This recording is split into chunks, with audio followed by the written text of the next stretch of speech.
Continuamos leyendo Deuteronomio capítulo 25, leemos del versículo 5 al 10. Si varios hermanos viven juntos y uno de ellos muere sin tener hijos, la mujer del difunto no se casará con un extraño. El hermano del difunto se unirá con ella y cumplirá con su deber de cuñado. El primogénito que de ella nazca perpetuará el nombre del hermano difunto y así su nombre no se borrará de Israel.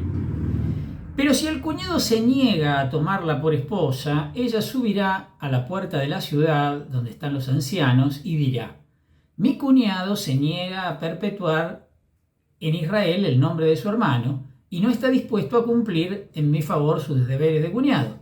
Entonces los ancianos de su ciudad llamarán a ese hombre y le pedirán una explicación.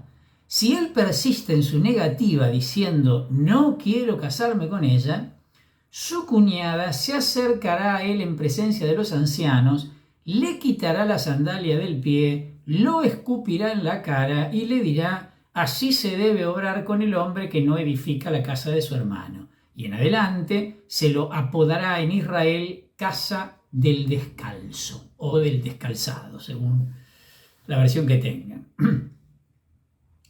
Esta ley recibe su nombre del latín, la conocemos como la ley del levirato, porque en latín cuñado se dice levir, de ahí viene el tema de la ley del levirato. Se trata de una vieja costumbre vigente entre muchos pueblos semitas, entre los hititas de Asia Menor también. Hay muchos pueblos vecinos que tenían cosas parecidas a esto. Aparte de la necesidad práctica de preservar la propiedad familiar, obvio que eso está en el centro, se basaba primitivamente también en el culto de los antepasados, ¿no? Y en este tema de lo sagrado de la descendencia también, ¿no? Toda una mezcla de todas estas cosas. La ley exigía que un hombre se casara con la viuda de su hermano si ésta no había tenido hijos aún, y el hijo nacido de esta unión debía llevar el nombre y ser el heredero, esto es lo importante, el heredero del hermano difunto, ¿sí? O sea que la cosa era compleja en este sentido. En la historia de Onán, acuérdense, en Génesis capítulo 38, fue castigado con la muerte por no cumplir con esto. Se puede ver hasta qué punto era seria esta obligación en época primitiva, ¿no? Vieron que el versículo 5 dice: si varios hermanos viven juntos. Además acá hay como una idea de si tienen un negocio en común o participan de la misma propiedad familiar. También está queriendo sugerir esto acá. Esta modificación de la ley antigua, junto con la posibilidad admitida de eludir esta obligación, que de hecho aparece como diciendo, y si no quiere, bueno, muestra un estadio tardío del texto, evidentemente, ¿sí? Miren la distancia que hay entre lo que narra el libro del Génesis con esta legislación que es como un poco más abierta, ¿no? a las posibilidades. El tema aparece en el Evangelio de Mateo, capítulo 22, y en los paralelos sinópticos, ¿no? En el marco de la discusión de Jesús, ¿se acuerdan con los saduceos sobre el tema de la resurrección de los muertos? Que le ponen ese caso de la mujer que se le iban muriendo los maridos, entonces, y finalmente cuando resucitan los muertos, ¿de quién será esposa? Pero, digamos, como una chicana, ¿no? Para ponerlo en aprietos, es casi irónico y cómico la pregunta que le están haciendo, ¿no? En el versículo 7 era necesario que se manifestara la negativa de forma pública, fíjense, delante de los ancianos de la ciudad, y de hecho tenemos un testimonio de esto, en una historia quiero decir, de lo que dice el versículo 9, el levir, o sea, el cuñado de Ruth, en la historia de Ruth, en el capítulo 4, versículo 7, que rechaza el cumplimiento de esta norma, tal cual como dice acá, le entrega su sandalia a Booz, que será el que finalmente se case con Ruth, en señal de que renuncia en su favor, ¿no? Este sería el significado originario de esta acción, ¿sí? Bien, seguimos leyendo, vamos a leer siempre ahora del capítulo 25, los versículos del 11 al 19. Si unos hombres se pelean y la mujer de uno de ellos, para librar a su marido de los golpes del otro, extiende la mano y lo toma por las partes genitales, deberás cortarle la mano sin tenerle compasión. No tendrás en tu bolsa 2 pesas, una liviana y otra pesada. No tendrás en tu casa 2 medidas, una grande y otra pequeña. Deberás tener una pesa exacta y justa, y también una medida exacta y justa, para gozar de una larga vida en el suelo que el Señor tu Dios te da.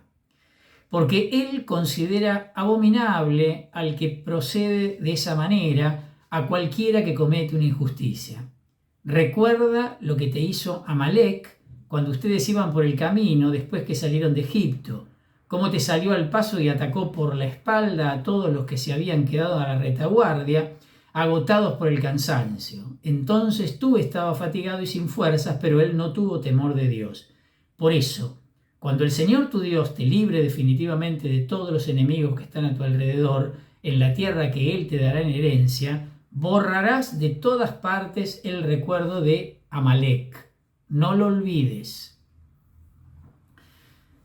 Respecto de lo que dicen los primeros versículos, el 11 y el 12, el corte de la mano como castigo por este tipo de intervención en una pelea es el único caso de mutilación que hay en la ley hebrea.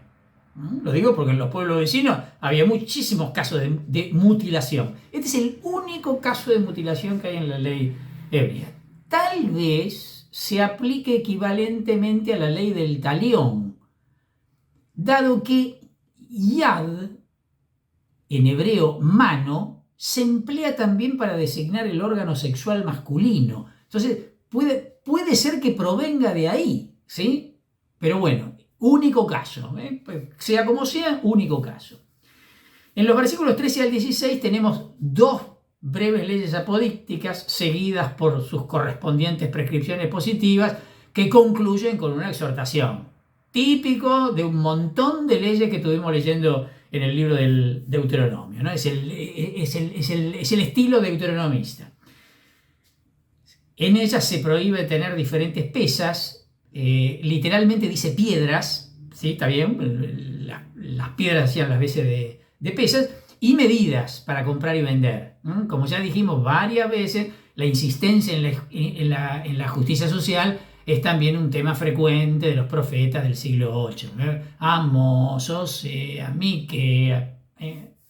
Este tipo de consideraciones aparecen normalmente más que nada cuando la predicación toca situaciones prácticas, digamos, ¿no? de la vida cotidiana. En los versículos 17 al 19, recuerda la presencia en el Deuteronomio de esta exhortación a tomar venganza de los amalecitas por su actitud contra Israel, puede explicarse por el especial papel que tuvieron los levitas. ¿Se acuerdan aquel relato de Éxodo capítulo 17? Que los levitas le sostenían los brazos a Moisés en alto, porque mientras Moisés tenía los brazos en alto ganaban la batalla y cuando se le bajaban los brazos perdían. Bueno, por un lado puede ser por eso y también por el relieve de las campañas contra los amalecitas en la historia de la Guerra Santa. Además del Éxodo 17 que acabo de nombrar, también lo tenemos en el libro de los Números capítulo 24 y vamos a volver a tener otra referencia en el primer libro de Samuel en el capítulo 15. Entonces seguramente tiene que ver con esto. Esta exhortación proviene seguramente de un tiempo anterior a Josías en la historia literaria del libro del Deuteronomio, ¿no? Me estoy refiriendo ahora a una consideración redaccional, digo, ¿no? Esto sería anterior, obviamente, a la época de Josías. Y el versículo 19 dice literalmente, te di el descanso de todos tus enemigos. ¿Se acuerdan del tema del descanso, no? La tierra prometida como lugar de descanso. Bueno, vuelve a aparecer esta idea. Entramos en el capítulo 26, vamos a leer del versículo 1 al 11. Cuando entres en la tierra que el Señor tu Dios te da en herencia, cuando tomes posesión de ella y te establezcas allí, recogerás las primicias de todos los frutos que extraigas de la tierra que te da el Señor tu Dios, las pondrás en una canasta y las llevarás al lugar elegido por el Señor tu Dios para constituirlo morada de su nombre.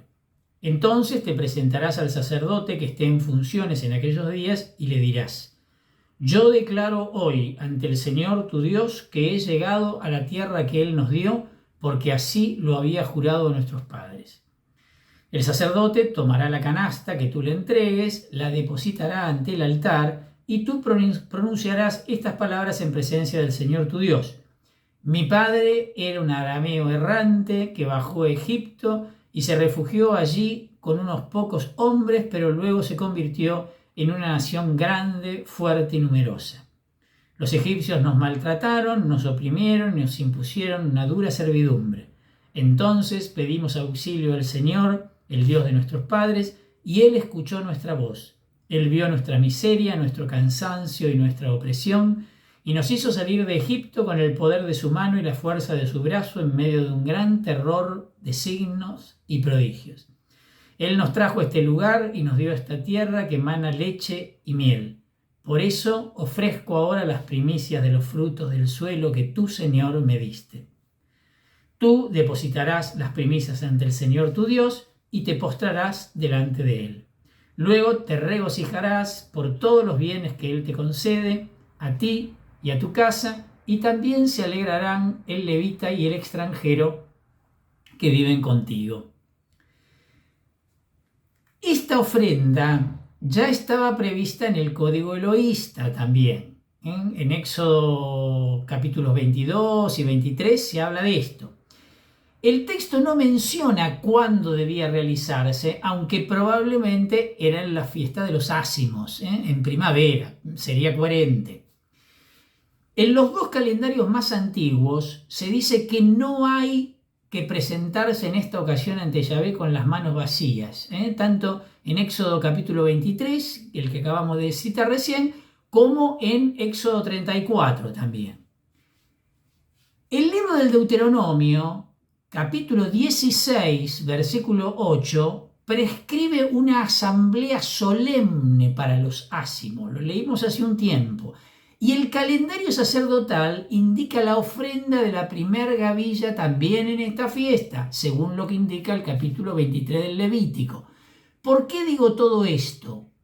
Porque esta historificación y adaptación de lo que originariamente fue una fiesta cananea de primavera, digamos la verdad, porque es así, de donde viene la fiesta, arranca ya en los primeros tiempos del asentamiento en Canaán, con el objetivo de oponer al culto de la fertilidad, el culto pagano de la fertilidad, una fe radicalmente histórica, o sea, asociada a los acontecimientos de la liberación y por lo tanto libre de todo tipo de resabio pagano. Este es el objetivo. Por eso se hace tanta insistencia en esto como memorial, ¿no? Como recuerdo. La declaración del versículo 3 revela una nota clave de la fe deuteronomista. La posesión de la tierra es el cumplimiento de la promesa divina. Definitivamente. Vino el versículo 5, ¿no? El padre arameo errante. ¿Quién es? Y bueno, se puede leer tanto Abraham como Jacob acá, llamado Israel, ¿no? Por la mención que está haciendo, puede ser cualquiera de los dos. En el versículo 8, esta forma ya canonizada para hablar de la Pascua muestra la estrecha relación de estas dos fiestas que luego, de hecho, terminarán fusionándose, ¿sí?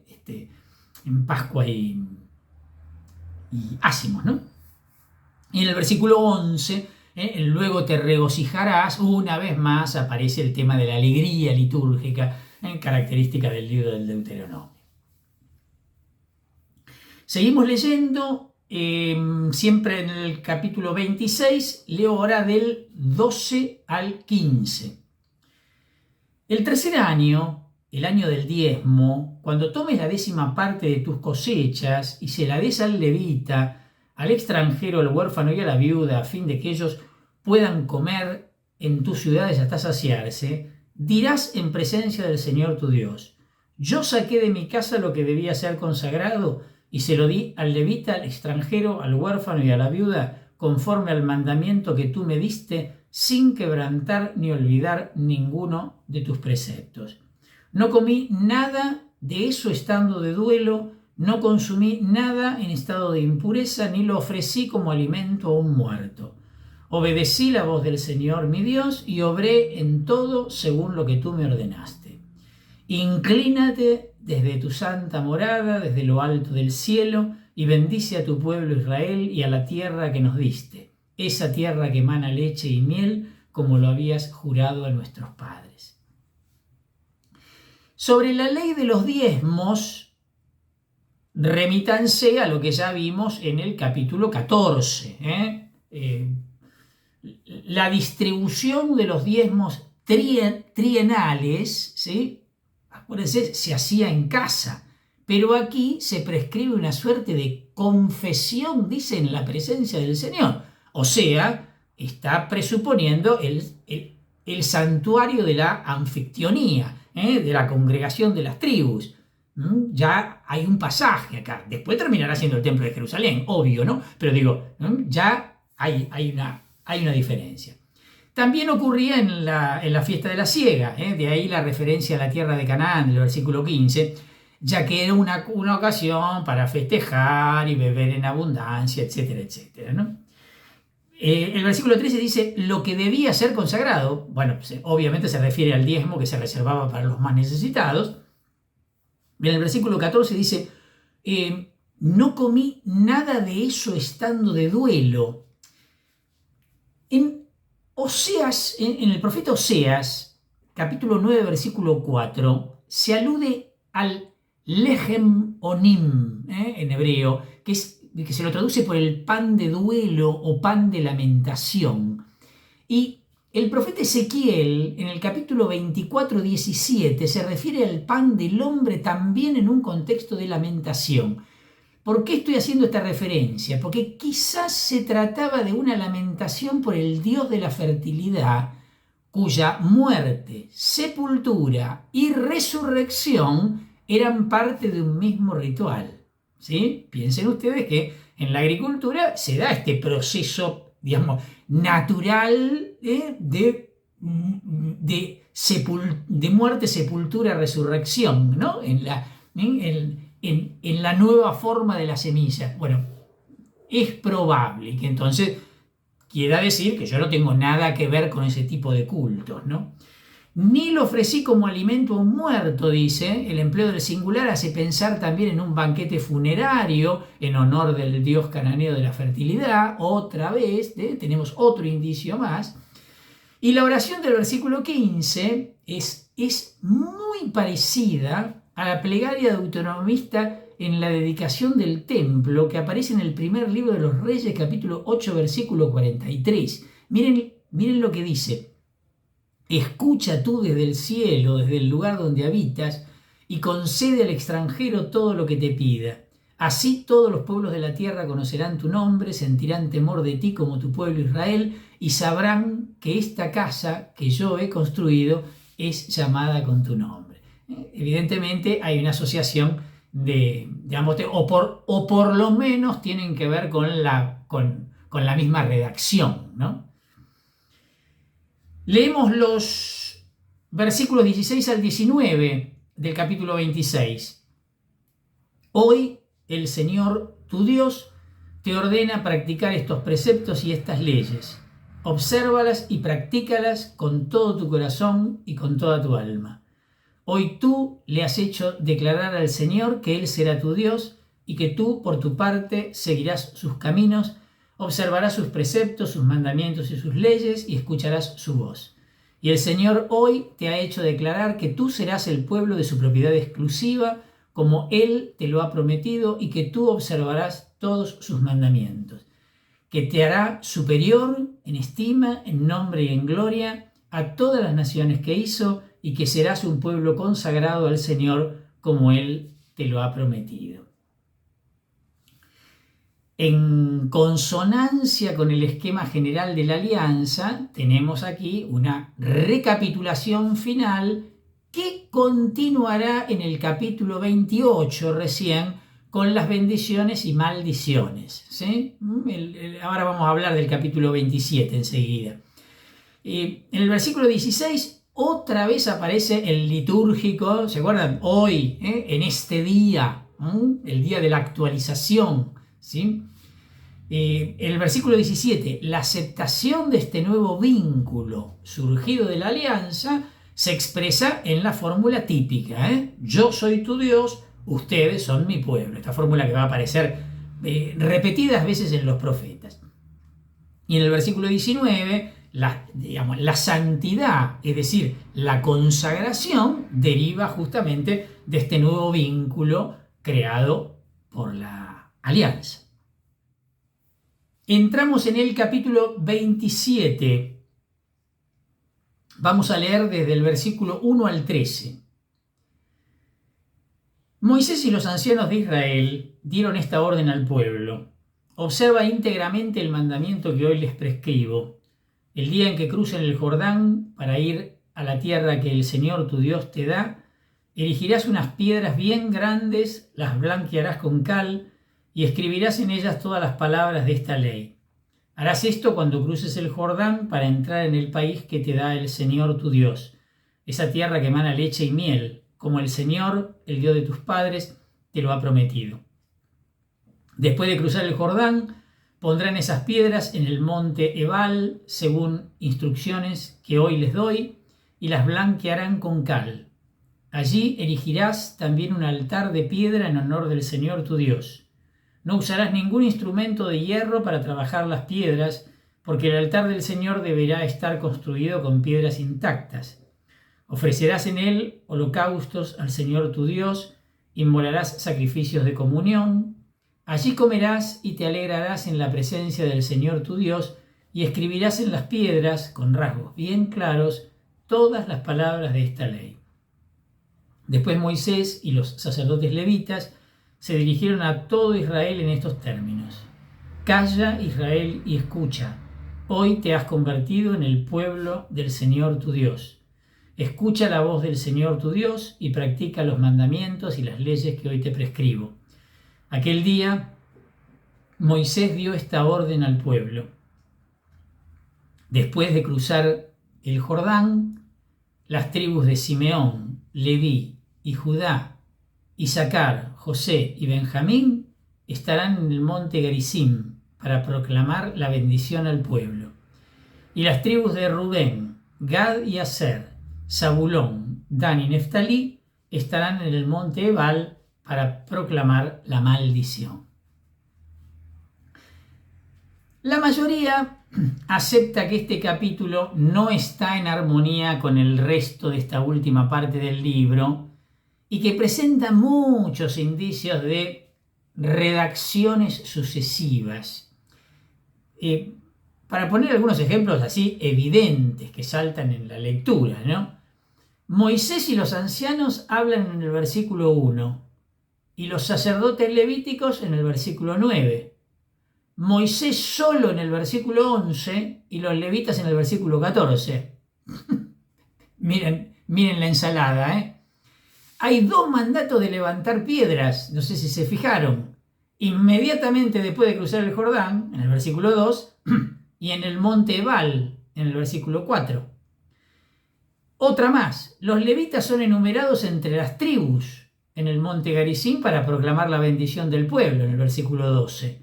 Pero en el versículo 14 serán los que proclamen la maldición. ¿En qué quedamos? Bueno, todos estos desajustes evidentemente denotan esto que estamos diciendo, ¿no? Las redacciones sucesivas que debe haber habido de este texto que terminó además aquí. El último versículo del capítulo 26, el versículo 19, tiene su continuación natural en realidad en los versículos 9 y 10 de este capítulo 27 que estamos transitando, que a su vez empalmará ese versículo 10 del capítulo 27, no se me hagan lío, con el capítulo 28, versículo 1. Por lo tanto, el primer versículo del capítulo 27, el primero que leímos recién, trata de algún modo de armonizar todo lo que sigue, ¿sí? En los versículos 2 y 3, la orden de erigir unas piedras blanqueadas con cal y escribir en ellas la ley inmediatamente después de entrar en la tierra, como dijimos recién, está duplicada en los versículos 4 al 8. ¿Por qué? Y por lógica, porque al monte Ebal, en Siquem, en el norte, no se llegó obviamente el primer día de la entrada en Canaán. Más vale, sería ridículo.